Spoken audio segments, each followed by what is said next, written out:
what KPIs are considered really important has changed a lot, especially in the past few years. Conversion rate, CPAs, ROAS targets and averages, etc. Are we actually measuring what really matters or what's just easy to measure? I can't stand follower count on social media. It's so quantity over quality. It drives me nuts. It's not really telling you much. You see impressions counting, but what is it? It can be quite misleading. Sometimes having more isn't always better. I can't wait till my boss hears this episode. Hello, everyone. My name is Neha, and this is Points of Growth by Yango Ads. In the podcast, we gather ad tech experts who share their challenges and insights on advertising, monetization, and all things digital. And also, we finally get to make sense of it all. This is a very serious industry, and I think it's really important for us to get together and discuss it once in a while. Today, we're going to explore a hot topic for both marketing and business sides: performance, metrics, KPIs, effectiveness, all these words that we hear every single workday, and I honestly hope only during our workdays. But the industry is changing rapidly, and so are the notions of effectiveness. How do we distinguish a successful campaign in 2025? What are the new metrics to pay attention to? And finally, why should we really care about KPIs that much? I personally cannot wait to dive into this discussion. Our guests today are Madeleine Gabay, content lead at Yango Ads. Hello, hello. And Sebastian Loaiza, senior growth manager at Yango Ads. Hey, thanks for having me. Okay. First things first, our favorite question of all time. What is it exactly that you do? So I'm a content lead, and this means that I run content marketing for Yango Ads space. In our company, content marketing in general is very closely aligned with sales. So it's also a little bit of a sales enablement role. It's not 100% traditional content marketing role, but basically a lot of writing and some strategy. That sounds like fun. It is. Sebastian, fire away. For my side, as a senior growth manager for Yango Ads Space, I'm basically looking and identifying growth opportunities that we might have. This could be in various areas. So we're looking at sales processes, sales pitch, material. So there's a lot of collaboration with Madeleine, relationship management, performance. This can be on the product itself, performance-wise, or performance marketing in general. So there's a lot of collaboration as well with clients and agencies, kind of helping their performance marketing efforts. Obviously, if they do well, we do well. And just kind of to give you a bit more context about Yango Ad Space, in a nutshell, just so it's a bit more clear. It's basically an ad tech platform, or in simpler terms, it's a performance marketing channel for advertisers and agencies to use. So it's one that uses dynamic, static, and adaptive banners. One to deliver risk-free performance ads. So it's basically where you pay on results only. And then there's also campaigns that deliver higher quality and engaged sessions. Okay, so we got fun and we got a bit serious going on here. Yeah, that's exactly me and Seb's job, and the way we interact too, I would say. So we're about to explore the changing landscape of performance, and you both had or still have background in performance marketing. So let's start with the absolute basics. How do you define a KPI in 2025, and has that definition evolved in your work?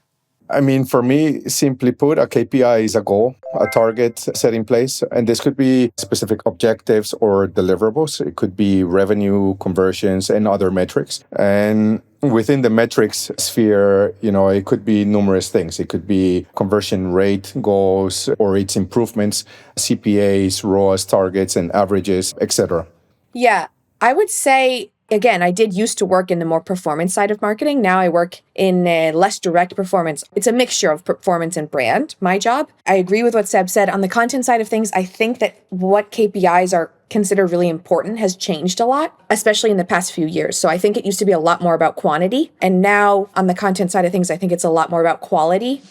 At least in our company, also non-business related KPIs, kind of like the more what we might call vanity metrics, are also tracked, but they have a lot less weight than the business KPIs nowadays. So like leads generated, deals closed, etc. And I know maybe it sounds odd that content would be tracked by those metrics, but we try to do it as much as possible. And I think that it's changed the focus from quantity to quality a lot more.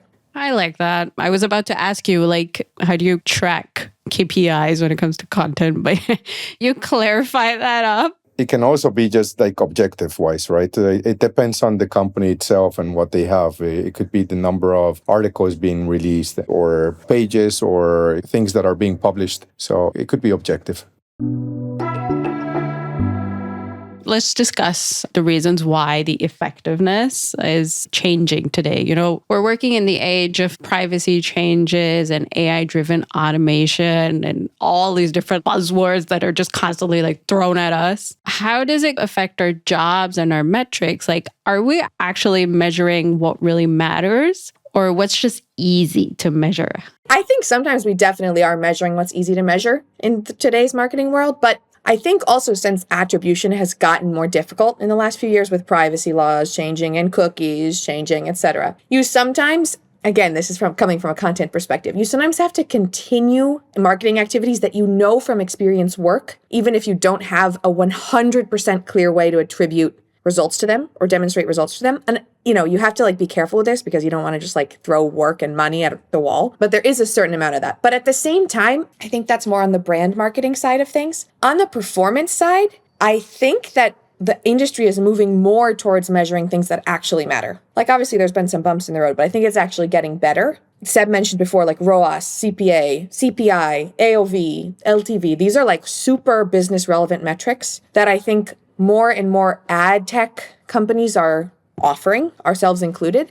And I think more and more marketers are using them. And I think they're really useful metrics. So it kind of depends what side of marketing you're on. Maybe you'll disagree, Seb, but that's my take. I agree on the area where you start off with what's comfortable and then you can evolve from there. But yeah, obviously, like this question it has so many things to consider because we're talking privacy laws, we're talking AI, and then whether it's still effective. And there's a little bit of catch-22 all around in this area. So like if I were to break it down on the privacy side, I think in a way, definitely it's forcing us to become a bit more effective because we're forced to look at better, more effective ways of collecting data, first-party data, and so on. This could, of course, change altogether with Google's recent announcement that they're scrapping all the cookieless world efforts that they wanted to do. So in that regard, then yes, we need to become more effective in the way that we collect. By becoming more effective, we become more personalized, which can increase conversion rates, retention, and so forth. Yes, it can reduce the number of users that we reach and that we target. But again, it's going to be more personalized, more, again, effective. On the AI bandwagon, we can become more effective, let's say, especially in the content side, that it helps us create more content in bulk, or at least come up with more ideas and so on. But this is where the catch-22 for me comes in. Like, yes, it helps us with a lot of research, with a lot of content and so forth. It definitely helps a lot of marketing and research and business teams in general to deliver more things. But it could also potentially dump us down like a calculator. There was a time where everybody would be perfect at mental math and do things that right now we couldn't. I mean, personally, I can't. I rely on calculators. Definitely not. Do I have the right numbers? Yeah, exactly. When it comes to what it's going to be effective measurement in this case, it's going to be really dependent on the individuals, on the companies and the stakeholders, what they're measuring, whether they want quality over quantity, did they produce enough articles or creatives or campaigns, or are the campaigns that they are producing, yes, delivering less users, but these users could be having a higher retention rate or a higher lifetime value, higher SEO, higher PR value. So it's something that they need to analyze. What's their strategy specifically, and then go with that. Okay, so we talked on one end of the spectrum about effectiveness, and let's go on the other side of the spectrum. So what are some of the outdated KPIs or vanity metrics that people are kind of still clinging to, and why might they be misleading? Only hard truths here. Controversial opinions, fire away. We keep coming back to quantity and quality. Again, I'm going to talk about content, but I think most quantity-related metrics when it comes to content are almost completely obsolete since generative AI became so powerful. Producing a lot of content isn't worth nearly as much as it used to be. Even in like previous roles that I had, our content KPIs were very quantity-based, but so much has changed. Like organic search is a prime example of this. The internet's like totally flooded with AI-generated blog content and all kinds of content. And search engines have been completely changing how they rank, how they rank content to try to weed out kind of the more generic, probably AI produced content and bring the more high quality, original thinking content to the top.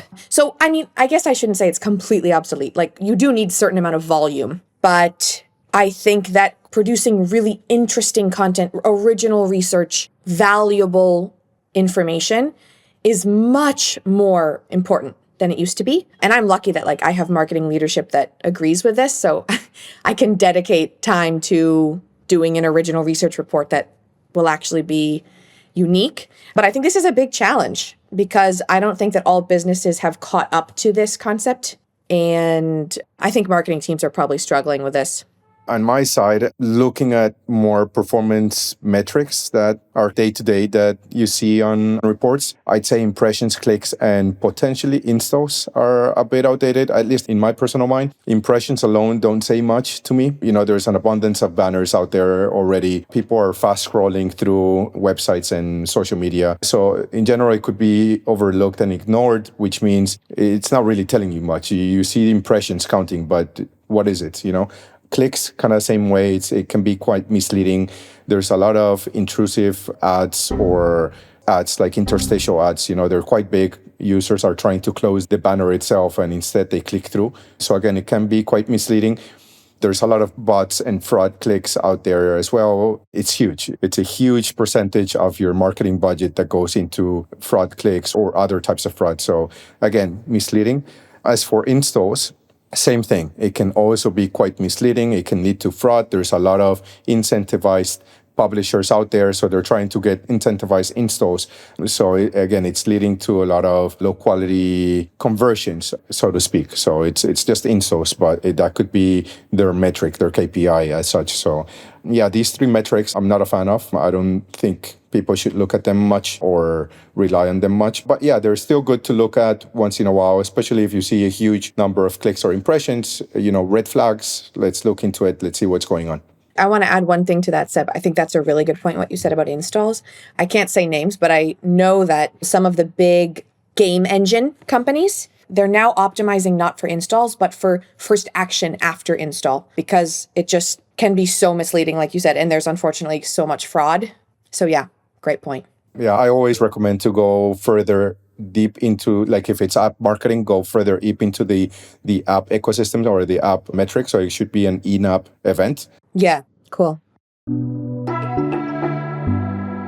Coming back to what Madeleine said about quality over quantity, because at Yango over here, I am a business development manager for Thailand. I kind of need to keep up a lot with what kind of the tourism industry is doing, and I need to know what my government's up to. And they're basically, at this point, for them, it's a vanity metric, but their target was nearly 40 million tourists to come into Thailand. And, because we are a tourism-driven country. Now, the question is, are these the kind of quality tourists you want to be bringing in? I'm not going to get into it. It's all over the news, but there are people, who just kind of mess around and stuff and then cause havoc and all these different things. And you see people complaining on all these different platforms that the government should be focusing on quality tourists, not quantity. Those are the ones that are going to be spending a bit more money in the economy. They're higher spend per trip, bringing more into sort of the economy versus those people who just kind of come in for a short stay or whatever. But yeah, that's just my 2 cents here.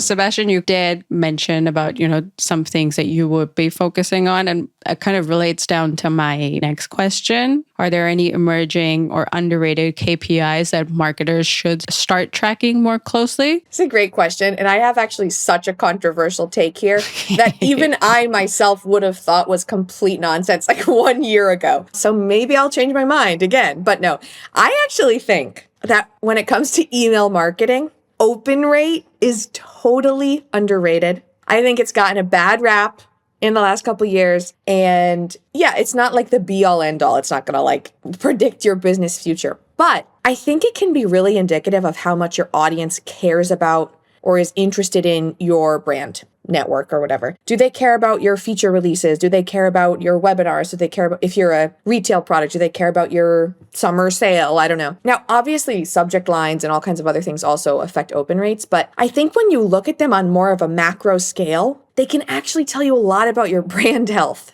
Again, this is really controversial, so maybe I'm going to be like booed offline at this rate, but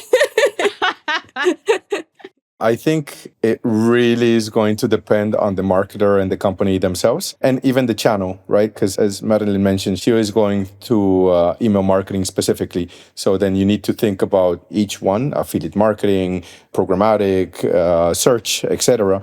And each one might have a different KPI you want to look into. It might differ and change, not just the KPI, the value number itself, but the metric. It could be ROAS, it could be CPA, it could be net revenue, it could be ARPU, right? So it's going to change a lot. And my opinion is always looking more into the deeper metric, kind of bottom up outlook. So that's why I mentioned ARPU and lifetime value and ROAS and all of these. So from there, you would look at bottom up and kind of see what's going on. Like if the number looks weird, then you start going backwards into the funnel itself and understanding maybe this is not the right geo, maybe this is not the right targeted user segment, and so on and so forth. But yeah, bottom up would be, I guess, my response.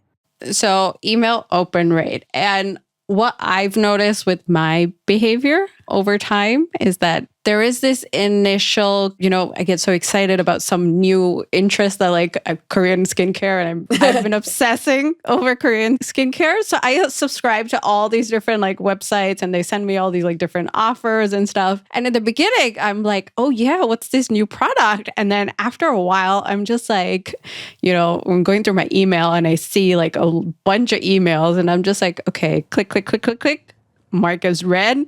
And I throw it out there. I'm just like, nope, not interested anymore. Email fatigue. Yeah. So it's just become like constant. And then after a while, I'm just like, okay, this is getting way too much. I'm going to click on subscribe now. That's a good point. It's a balance. That also speaks to like, you shouldn't flood your audience. I, by the way, have like the same experience. Not Korean skincare, but all kinds of other things I'm obsessed with. Even marketing newsletters. I get so excited about them. But then if they start like spamming me, I'm like, bro, like cut it back a little bit. Yeah. So you're right. It's a balance. It's a dance. Funny enough, I think it's all about A/B testing because I've done email marketing for regions, globally. So specific regions, they actually perform a lot better when it was daily and even more than once per day. Oh my God. Oh yeah. Yeah. Performance was You're way better. You're getting banished from my email. Seb, you're kicked out. Just kidding. Yeah. But A/B test. You gotta test these things and see what works. Yeah, interesting. I sort of didn't assume there would be a geographical difference on that one. Okay, speaking of spamming emails every day, and then we're also going to be kind of talking about short-term performance. I'm also wondering, how do we balance short-term performance, like ROAS, for instance, you mentioned, Seb, with long-term growth, right? If you're working in like a big company or a big brand, it becomes easier because you have a performance or a growth team on the performance or the growth metrics, and then you have a brand or a corporate marketing team focusing on the brand metrics. But in any case, striking this balance is a challenge, and it's either a challenge for the CMO or it's a challenge for, on a smaller team, everyone.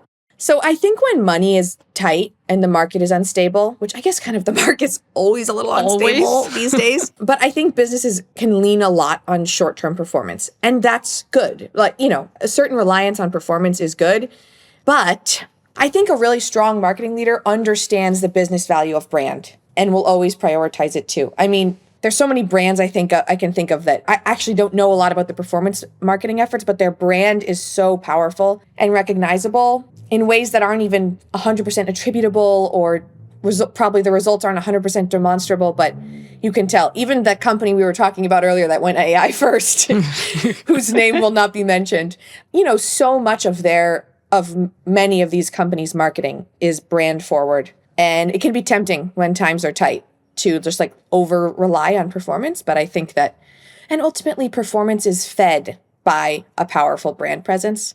I guess I don't really have an answer. You just have to try to juggle it and hope that you have leadership, or that you are the leadership that is able to keep an eye on the long view as well. Seb, save me with an answer here. Well, I'm a big believer in a 360-degree marketing strategy. So I don't think you should rely on one or the other only. I understand why some companies would, like Madeleine mentioned, budget restraints, for example, or perhaps their marketing leader is more brand focused, so they just focus on that. But yeah, I think it's a big mistake to just go one or the other. You need to mix it up. The whole kind of marketing ecosystem, not just branding and performance, but numerous different channels, utilizing numerous different channels, even if you've got kind of repeat marketing channels that they kind of look the same or other, but if you test it out, they're going to complement each other. They're going to add some incrementality into each other's lives. So having this ecosystem together, it really brings that strategy forward. It really complements the whole push. I think in that regard, then when it comes to balance, you need to try and test out the different percentages for each one and see what works. So I usually start off with like maybe a 60-40 split, where 60 goes to performance, 40 goes to branding, and move on that way, where I split the efforts, the budgets, the target accordingly. But it can change, right? Those percentages can change. They're going to be dynamic. It really depends on your brand, depends on the budget that you have, the resources that you have, not just budgetary, but team-wise, technical-wise, tools, and so forth. So yeah, you've got to analyze all these things and then move forward. But definitely you need that 360-degree strategy.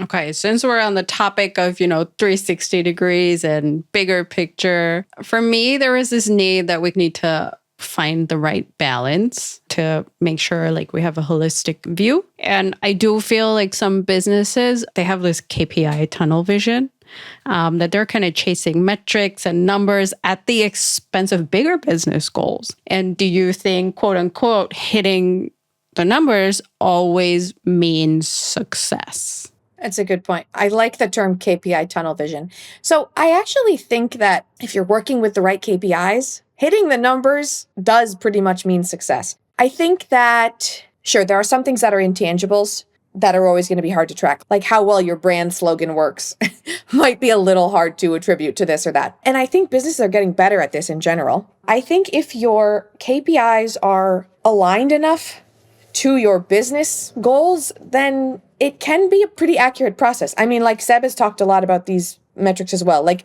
net revenue or ROAS or CPA, etc. Obviously, you have to take, all your KPIs with a grain of salt. You have to watch out for ad fraud, etc. But I think that if you are choosing the right KPIs, you can even go a little tunnel vision if you need to sometimes. Maybe I'm crazy, but I think it's doable. Seb, your controversial opinion? No, I like the way Madeleine put it. See, I think KPI as such is misleading. When you say KPI, you normally, at least in my opinion, you kind of normally go performance driven. But I think, as we mentioned earlier, KPI can be a lot of different things. And within this, if you choose the right KPI, then the KPI tunnel vision is fine, because within that KPI selection that you've got, you're going to have all the correct ones. You're going to have branding KPIs, you're going to have performance KPIs, objectives, etc. So I think in that regard, it's fine. But if we are referring it to more a specific number, a specific performance number as such, then yes, I think that's wrong. You, like I mentioned before, you need a balance. So you need both. And in that regard, you cannot always be chasing performance numbers. If you want your brand to scale and to be sustainable and so on, then you need to look at branding trends as well, awareness, perception, engagement, and so on. Otherwise, your brand is going to stay small and it might not survive for too long. Good point. Sustainability. Good point.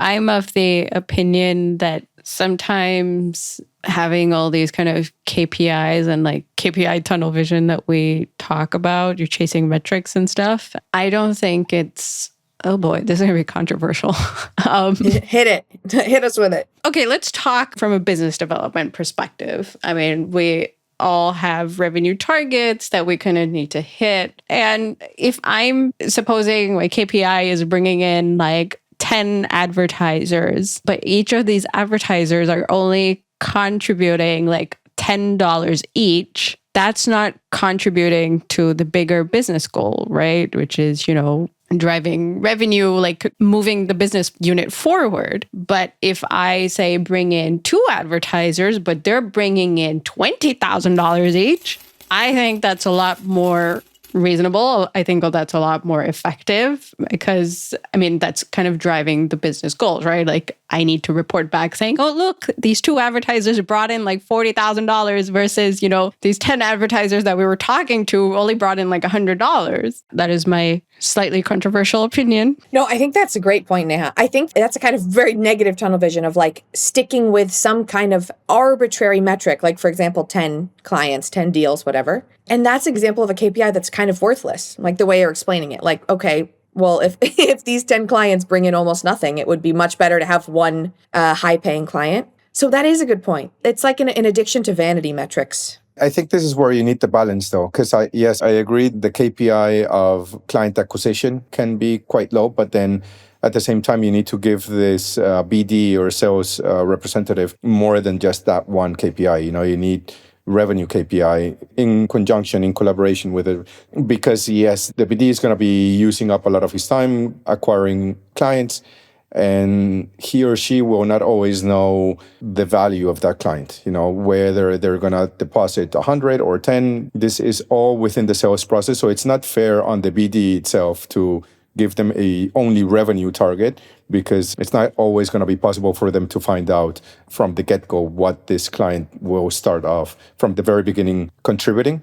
So if you want to also maintain, this is all about the balance again. If you want to maintain motivation within the team, the BDs in this case, then it needs to be a percentage split between both KPIs. Yes, they're pushing for more clients, but at the same time, yes, they need some revenue targets with it as well.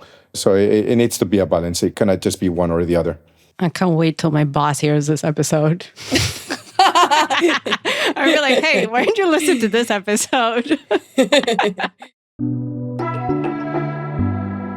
Okay, I have a fun question and I'm curious. One KPI that you actually secretly hate, but you still have to use. Now, this is where your boss is going to be listening to this.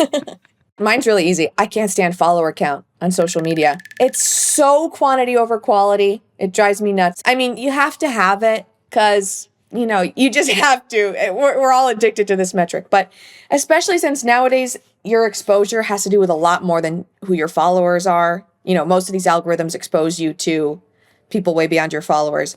And it's like you're talking about with, for example, the Ministry of Tourism of Thailand. It's like, well, who do you really want to bring in? Like sometimes having more isn't always better. You can have 1,000 followers who don't really care so much and aren't that engaged with your business, or you can have 500, but 90% of them are really engaged and they're really relevant. I agree with that one. That's a good one.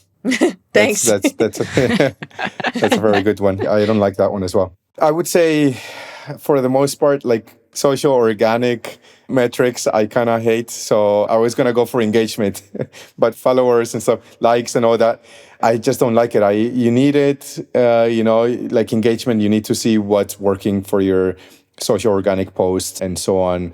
And it, of course, gives some positive signals to search engines for SEO purposes. So there is value to it. But man, is it time consuming. I hate trying to go into that. So, and I want to give it to somebody else to take care of it. And I'll help them out with some strategy. But wow, that's just so time consuming.